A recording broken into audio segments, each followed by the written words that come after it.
बच्चों नमस्कार, स्वागत है आप सभी का हिंदी की कक्षा में। आशा करता हूँ आप सभी स्वस्थ होंगे, अच्छे होंगे।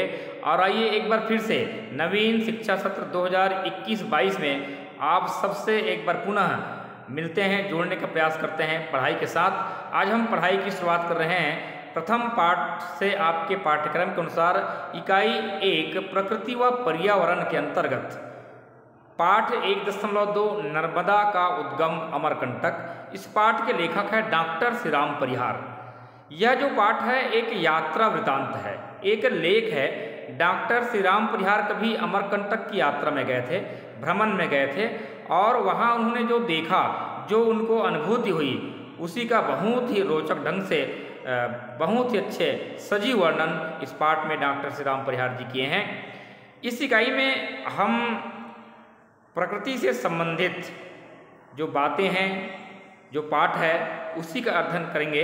और इस इकाई को, इस पाठ को पढ़ने का प्रमुख उद्देश्य है प्रकृति के प्रति प्रेम का भाव जागृत करना, प्राकृतिक सौंदर्य की सराहना करना ही इस इकाई का प्रमुख उद्देश्य है। तो आइए पाठ का अध्ययन करते हैं। देखिए, पाठ का शीर्षक है नर्मदा का उद्गम अमरकंटक। शीर्षक से स्पष्ट है, आप लोग शीर्षक का अर्थ समझ पा रहे होंगे। नर्मदा नाम से भी आप लोग परिचित है। नर्मदा हमारे देश के प्रमुख 7 नदियों में से एक अनुपम नदी है, एक अद्वितीय नदी है, चिर परिचित नर्मदा है। आप सभी जानते हैं नर्मदा क्या है। नर्मदा एक नदी है, और उद्गम मतलब ये नर्मदा नदी कहाँ से निकलती है, कहाँ से निकली है।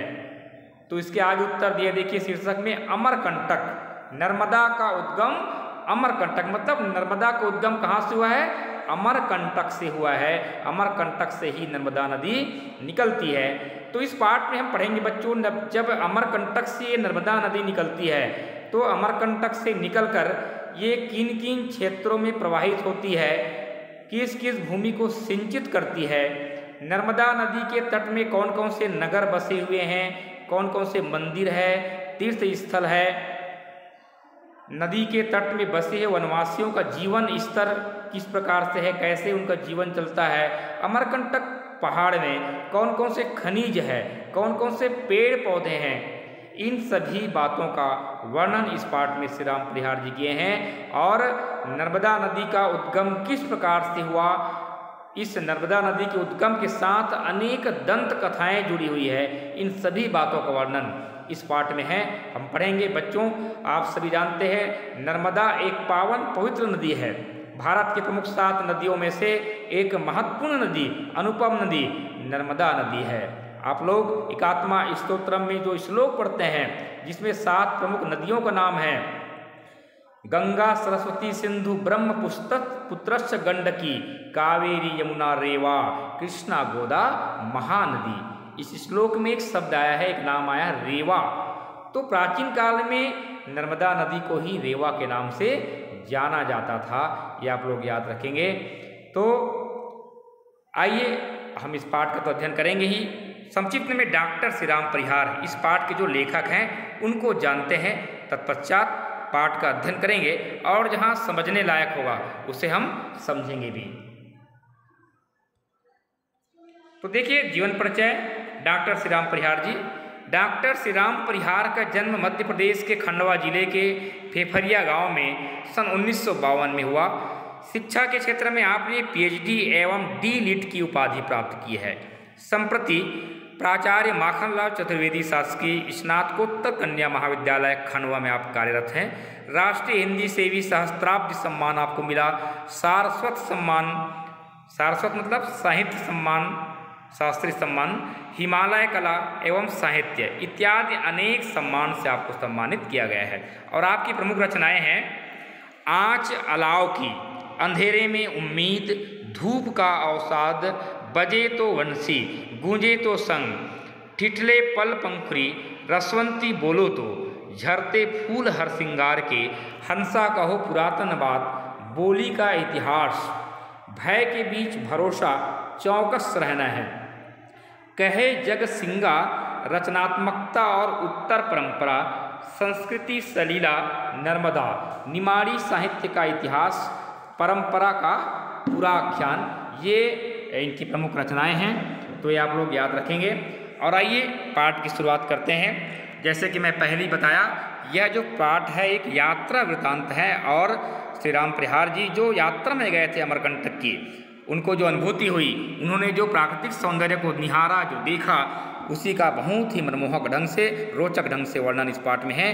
तो डॉक्टर श्री राम परिहार जी कहते हैं, देखिए, मध्य प्रदेश संस्कृत अकादमी के आमंत्रण पर इस बार अमरकंटक की सारस्वत यात्रा का सुयोग्य बना। क्या कहते हैं कि मध्य प्रदेश संस्कृत अकादमी है, उन्होंने श्री राम परिहार जी को इनवाइट किए और सारस्वत, सारस्वत मतलब प्रमुख रूप से शास्त्र के रूप में, है ना, उन्होंने वहाँ का यात्रा किया। कहाँ का? अमरकंटक का। अमरकंटक तो पहले भी जाना हुआ था, पर इस बार आषाढ़स्य प्रथम दिवसे, आषाढ़ मास के प्रथम दिवस के पूर्व 2 दिन का आयोजन यहाँ था, वहाँ वो पहुँच रहे हैं। आकाश में मेघ घिर घिर कर झर रहे थे, बारिश का मौसम है, आषाढ़ मास में बारिश होती है। प्रकृति नहा रही थी। लेखक कल्पना करते हैं, इतना बारिश हो रहा था कि ऐसे प्रतीत हो रहा था जैसे प्रकृति स्नान कर रही हो। वनस्पति की आंखों में सपने जाग रहे थे, क्योंकि बारिश होने से, है ना, पेड़ पौधों में पत्तियां आ गई थी, है ना, तो ऐसे प्रतीत हो रहा था जैसे वनस्पति की आंखों में सपने जाग रहे हैं, वनस्पति स्वप्न संजो रहे हैं। आम्र वनों की कोकिल का स्वर, जो वहाँ जो आम के पेड़ हैं, आम के वन हैं, वहाँ जो कोयल है, उनका स्वर उस वर्षा में गीला हो रहा था, बहुत मनमोहक प्रतीत हो रहा था। कोयल की आवाज़ तो वैसे ही सभी को अच्छा लगता है। वह स्वर जड़ चेतन में, मतलब सजीव और निर्जीव दोनों में, नेह मतलब स्नेह, क्षों की बूंद बूंद भर रहा था, प्यार का एहसास हो रहा था। इन बूंदों के उत्सव में रस रस अमरकंटक को देखना निसर्ग निहित, निसर्ग मतलब प्राकृतिक, निहित प्राकृतिकता जो है वो चैतन्य से साक्षात करना है। जैसे साक्षात हम सब कुछ देख रहे हैं, सब हमारे आंखों के सामने ही हो रहा है, ऐसा प्रतीत हो रहा है। प्रकृति के उत्सव में स्वयं को उल्लास की फुहार बना देना है।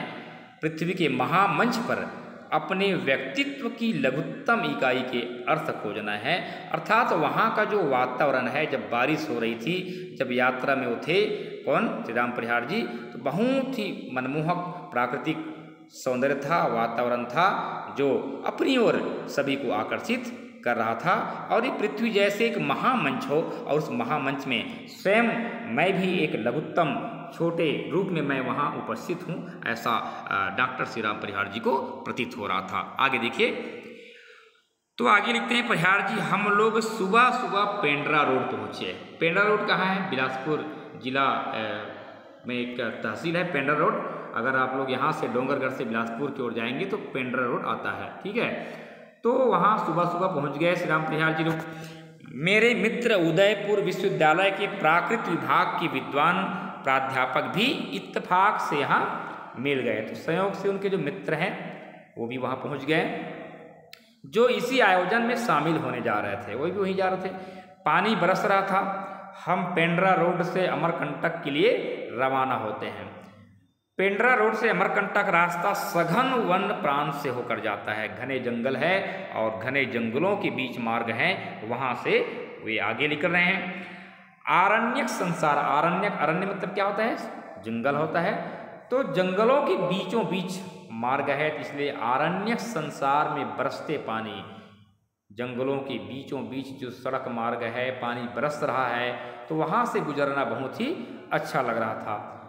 बादल सरई के ऊंचे ऊंचे पेड़ों की फुनगियों पर रुकते, बात करते, बथरस से अरण्यावली को आर्द्र करते और आगे बढ़ जाते। तो यहाँ पर देखिए लेखक की बहुत सुंदर कल्पना है कि बादल मानो सरई के जो ऊंचे ऊंचे पेड़ हैं वहाँ सड़क के किनारे किनारे, है ना, उसके सिरे को, वहाँ पर सिरे में, पेड़ों के सिरों में जैसे बादल रुक गए हो, और ये बादल सरई के ऊंचे ऊंचे पेड़ों की फुनगियों से जैसे बात कर रहे हो, और बतरस मतलब बातचीत का आनंद ले रहे हैं, ऐसा प्रतीत हो रहा है। तो अरण्यावली को आर्द्र करते, बातचीत बतरस आनंद से अरण्यावली को, पूरे वन क्षेत्र को गीला कर रहे हैं और आगे बढ़ रहे हैं। अमरकंटक पहाड़ का शिखर बहुत दूर से दिखाई देने लगता है। विंध्य और सतपुड़ा का यह समवेत विग्रह बड़ा सुदर्शन और मनोहारी है। जो विंध्याचल पर्वत है और सतपुड़ा का यह जो समवेत विग्रह, समवेत मतलब समान रूप से एक ही स्थान से यहाँ पर दोनों पर्वत विग्रह हो जाता है, विंध्य पर्वत और सतपुड़ा पर्वत। तो ये जो समवेत विग्रह है, एक ही स्थान से जो विग्रह हुआ है एक साथ, वो बहुत ही सुदर्शन और मनोहारी है। सुदर्शन मतलब देखने योग्य, जिसको देखते ही रहे ऐसा मन करता है, मन को हरने वाला ये समवेत विग्रह है। तो इसे मेकल कहते हैं। इसे क्या कहते हैं? मेकल। मेकल पर्वत की ही दाईं भुजा विंध्याचल और बाईं भुजा सतपुड़ा है। तो जो मेकल पर्वत की दाईं भुजा क्या कहलाती है? विंध्याचल पर्वत, और बाईं भुजा सतपुड़ा है। इन दोनों पर्वतों के बीच नर्मदा निनादित और प्रवाहित है। इन दोनों पर्वतों के बीच में ये जो नर्मदा नदी है अनादिकाल से कलकल ध्वनि करते हुए प्रवाहित हो रही है, निनाद करते हुए ध्वनि करते हुए प्रवाहित हो रही है। विंध्य और सतपुड़ा से बनी अंजुड़ी में नर्मदा का जल लहर लहर है। विंध्य और सतपुड़ा से बनी अंजुरी, जैसे विंध्याचल पर्वत और सतपुड़ा पर्वत दोनों अपने अंजुरी मतलब दोनों हथौलियों को हम मिलाकर जो कुछ देते हैं या लेते हैं उसी को अंजुरी कहा जाता है। तो ये जो दृश्य ऐसे प्रतीत हो रहा है जैसे विंध्याचल पर्वत और सतपुड़ा पर्वत जो है अंजुरी दे रहे हैं, अंजुरी में नर्मदा का जल लहर लहर है। इस पर्वत का मस्तक पूर्व तक फैला हुआ है। कहाँ तक फैला हुआ है? पूर्व तक। यह अपनी विराटता से संपूर्ण भारत को पूर्व से पश्चिम तक हरापन और प्राकृतिकता दिए हुए हैं। तो यह जो विराटता है, जो विराट पर्वत है, अचल पर्वत है, संपूर्ण भारत को कहाँ से कहाँ तक? पूर्व से लेकर पश्चिम तक सिंचित करती है, हरापन प्रदान करती है, धरती में प्रवाहित होती है।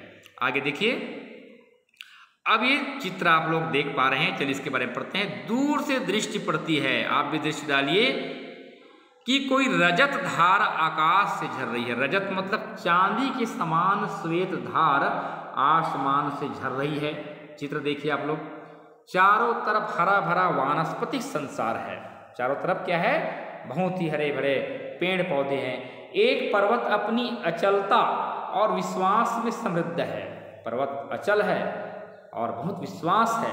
पर्वत को देखने में आपको भी ऐसा एहसास होता कि ये पर्वत कितना विश्वास के साथ अचल यहाँ पर डिगा हुआ है ना, खड़ा हुआ है।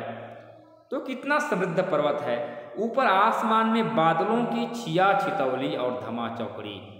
तो पर्वत के ऊपर आसमान में बादल, छिया छितौली और धमा चौकड़ी मतलब जैसे पीड़ा कर रहे हैं, बादल खेल रहे हैं, इस प्रकार का दृश्य यहाँ पर दिखाई दे रहा है। बादल आसमान में बरस रहा है, बादल बिछाए हुए हैं और एक मोटी जलधार ऊपर से नीचे गिरते दिखाई दे तो लगता है धरती की प्रार्थनाएं फलवती होने लगी है। जैसे धरती माँ प्रार्थना की हो और उसकी प्रार्थना को सुन लिया गया हो, तो जैसे धरती की प्रार्थनाएं क्या हो गई हो? फलवती होने लगी हो। ऐसा ये दृश्य जो रजत धार जो यहाँ प्रवाहित हो रही हो प्रतीत होता है। यह धारा सोन की है। ये जो रजत धार आप देख रहे हैं ये कौन सी नदी की है? सोन की है, सोन नदी। यह अमरकंटक का पूर्वी भाग है जो पेंड्रा रोड से आते समय दिखाई देता है। शहडोल या जबलपुर डिंडोरी मार्ग से अमरकंटक पहुंचने पर हमें इसके पश्चिम भाग के प्राकृतिक संसार को देखने का सुख मिलता है। सोन नद है, नदी का पुल्लिंग क्या है? बड़ा रूप क्या है? नद है। तो सोन क्या है? सोन को नद के रूप में यहाँ पर देखते हैं, मानते हैं। तो सोन मुड़ा से निकलकर यह पूर्व में चला जाता है। गंगा की सभी सहायक नदियों से आगे जाकर यह गंगा में मिलता है।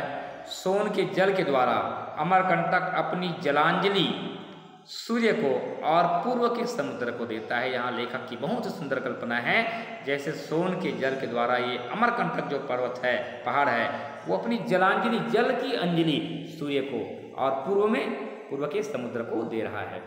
नर्मदा के जल प्रवाह के माध्यम से यह अपनी आदरांजलि, है ना, आदरांजलि पश्चिम के समुद्र को देता है। ये भी कल्पना है, जैसे नर्मदा के जल प्रवाह के माध्यम से अमरकंटक अपनी आदर की अंजलि, आदरांजलि किसको?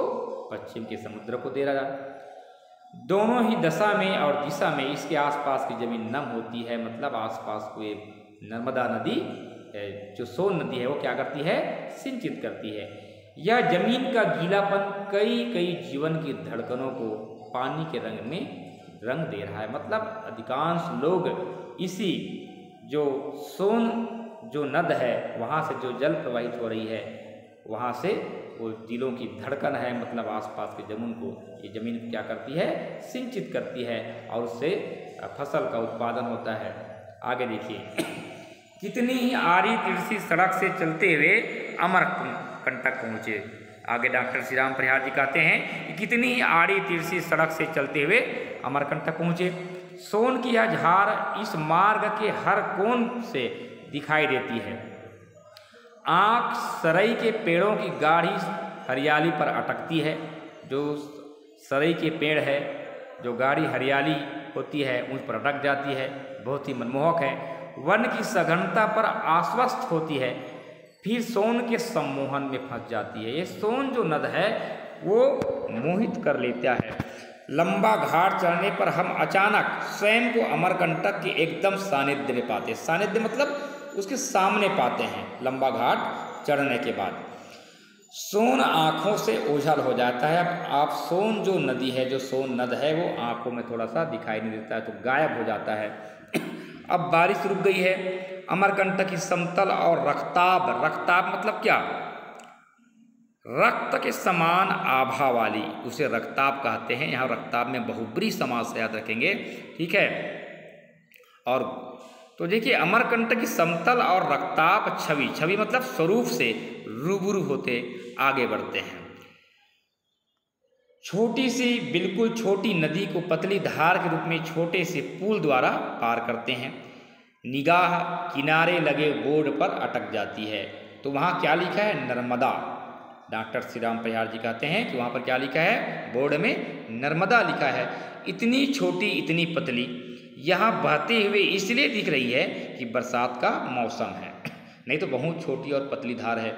अमरकंटक का दूसरा ही रूप सामने आता है। यहाँ पर कुछ मकान है, यहाँ पर मंदिर है, संतों के आश्रम है, कार्यालय है और निर्माणाधीन जैन मंदिर है। जन जीवन है यहाँ पर, जो वनवासी लोग रहते हैं। और यहाँ पर वनवासियों का जो जीवन है वो निर्द्वंद जीवन है, बिना कष्ट के, बिना संघर्ष के वनवासी लोग यहाँ पर रहते हैं। तो निर्द्वंद मतलब बिना द्वंद्व के, बिना कष्ट, बिना संकट के ही, बिना संघर्ष के ही वनवासियों का जीवन है। टोकनियों में जामुन लेकर वनवासी महिलाएं बैठी है किनारे, पके आम के ढेर हैं। एक अजब शांति है वहाँ का वातावरण में। कुछ मिठाई की, चाय की दुकानें भी है, नारियल प्रसाद, माला, कंठी की कई दुकानें हैं। लोग गरीब हैं, नर्मदा उन्हें संभाले हुए हैं। अमर के कंठ से निकसती जलधार के किनारे भयानक समय में बेखबर होकर जी रहे हैं। तो नर्मदा नदी जैसे इन वनवासियों को संभाल कर रखी है। और अमर के कंठ से निकसती, अमर मतलब भगवान शिव के कंठ से निकली हुई जलधार के किनारे भयानक समय से बेखबर होकर ये वनवासी वहाँ पर जीवन यापन करते हैं। आगे देखिए, अब देखिए, बस स्टैंड से पूर्व में दुकानों की गली से चलते हुए आगे जाने पर एक जल कुंड है। यह नर्मदा का उद्गम स्थल है। नर्मदा का उद्गम देखिए क्या है, जल कुंड। बस स्टैंड से पूर्व में दुकानों की गली से चलते हुए आगे जाने पर एक जल कुंड है। यह नर्मदा का उद्गम स्थल है। कुंड 11 कोनी है। इस कुंड में कितने कोण हैं, 11 कोण हैं। स्वच्छ और शीतल जल लहरा रहा है। कुंड के चारों ओर आसपास 20 मंदिर बने हुए हैं। कुंड पक्का बना है, कुंड विशाल है। कुंड के चारों ओर पक्की समतल जगह बना दी गई है। मुख्य द्वार भी विशाल है। कुंड के आसपास बने मंदिर मंझौले आकार के हैं। कुंड के पूर्व की तरफ एक छोटा सा मंदिर है जिसमें शिव प्रतिष्ठित है। अमरेश्वर के कंठ से ही नर्मदा निकलती है। तो यहाँ का जो दृश्य है ऐसे प्रतीत होता है, अमरेश्वर मतलब भगवान शिव के कंठ से ही जैसे नर्मदा निकली है। ऐसा इसलिए कहा गया है क्योंकि यह कुंड ही नर्मदा का आदिम स्रोत है। जल शिव के कंठ से निकलकर कुंड में एकत्रित होता रहता है। कुंड के बाद नर्मदा भूमिगत होकर 5-6 किलोमीटर दूर पश्चिम में कपिल धारा के पास प्रकट होती है। कपिल मुनि का आप लोग नाम सुने हैं, जहाँ पर कपिल मुनि ने तपस्या किया था, तो एक कपिल धारा के पास प्रकट होती है। नर्मदा कुंड में डुबकी लगाकर तन मन का साफ समन करने का पुण्य लिया जाता है, और यही कारण है कि प्रतिवर्ष लाखों हजारों श्रद्धालु यहाँ पर जाते हैं और स्नान करते हैं। मंदिरों में पूजन अर्चन आरती वंदन वैसा ही है जैसा प्रायः नर्मदा तट के अन्य मंदिरों में होता है। नर्मदा कुंड का जल और उसका सुखदायी स्वरूप इस स्थान को एक महानदी की नैसर्गिक मतलब प्राकृतिक और दिव्य जन्मस्थली होने का गौरव देता है। यहाँ से रेवा समुद्र पश्चिम की ओर बहती चली जाती है। रेवा मतलब नर्मदा नदी, समुद्र मतलब समुद्र तट तक पश्चिम की ओर बहती चली जाती है। अब आगे देखिए, एक दंत कथा है यहाँ पर। रेवा मन में सोन की विरह का ताप लिए हुए पश्चिम की ओर बह निकलती है। रेवा मतलब नर्मदा नदी। प्राचीन काल में नर्मदा को ही रेवा के नाम से जाना जाता था। तो रेवा मन में सोन के विरह का ताप लिए हुए पश्चिम की ओर बह निकलती है। उसकी गति में ताप है और स्वभाव में शीतलता है। एक लोक कथा है, सोन और नर्मदा की प्रणय कथा, प्रेम कथा, सोन नदी और सोन नद और नर्मदा। जुहिला नामक नर्मदा की सखी, नर्मदा की सखी कौन है? जुहिला। तो ये जुहिला नर्मदा की सखी है, ने सब गड़बड़ कर दिया। अब क्या गड़बड़ कर दिया? देखिए, नर्मदा जुहिला को दूती बनाकर मतलब दूत बनाकर अपना प्रणय संदेश सोनभद्र के पास भेजती है। जुहिला सोन के व्यक्तित्व पर मुग्ध हो जाती है। मन ही मन जुहिला जो है सोन को चाहने लगती है। अब देखिए यहाँ पर नर्मदा नदी जो है जुहिला को दूती बनाकर भेज रही है, प्रणय संदेश भेज रही है, लेकिन जुहिला स्वयं यहाँ पर सोन के व्यक्तित्व पर मोहित हो जाती है, मुक्त हो जाती है। वह नर्मदा का रूप लेकर सोन का वर्ण कर लेती है। जुहिला यहाँ पर नर्मदा का रूप ले लेती है, नर्मदा का रूप बना लेती है और उसको वर्ण कर लेती है कि मैं ही क्या हूँ? नर्मदा हूँ। यह बात नर्मदा को जब पता चलती है तो वह मारे क्रोध के उल्टे पांव लौटकर पश्चिम की ओर वेगवती होकर चल पड़ती है। जब ये सब बात पता चलता है नर्मदा को कि जुहिला जो है ना, उनके साथ उनको वर्ण कर ली है, तो ये गुस्से में पश्चिम की ओर वेगवती होकर चल पड़ती है। चट्टानों को तोड़ती, पहाड़ों को किनारे करती, उछलती, उत्ताल तरंगों से रव करती, ऊंचे ऊंचे लहरों से रव करती हुई मतलब आवाज करती हुई बहती चली जाती है, पीछे मुड़कर फिर नहीं देखती। उधर सोन को इस रहस्य का जब पता चलता है तो वह भी विरह संतप्त होकर अमरकंटक के उच्च शिखर से छलांग लगा लेता है। ये दंत कथा है। पूर्व की ओर विरह विधुर मन लिए बह निकलता है, बहता ही चला जाता है। कुछ दूर जाकर जुहिला उसे मना लेती है, उसमें मिल जाती है, उसमें समा जाती है जुहिला। लेकिन नर्मदा और सोन दो प्रेमी दो विपरीत दिशाओं में बह निकलते हैं। धरती की करुणा, धरती की दया विगलित होकर मतलब पिघलकर नर्मदा और सोन के स्वरूप में अजस्र बह रही है, अनवरत बह रही है। तो बच्चों, वीडियो लंबा हो रहा है, आज की पढ़ाई को यहीं तक समाप्त करते हैं और सेकेंड वीडियो में आगे का पैराग्राफ हम पढ़ाएंगे। ठीक है, धन्यवाद।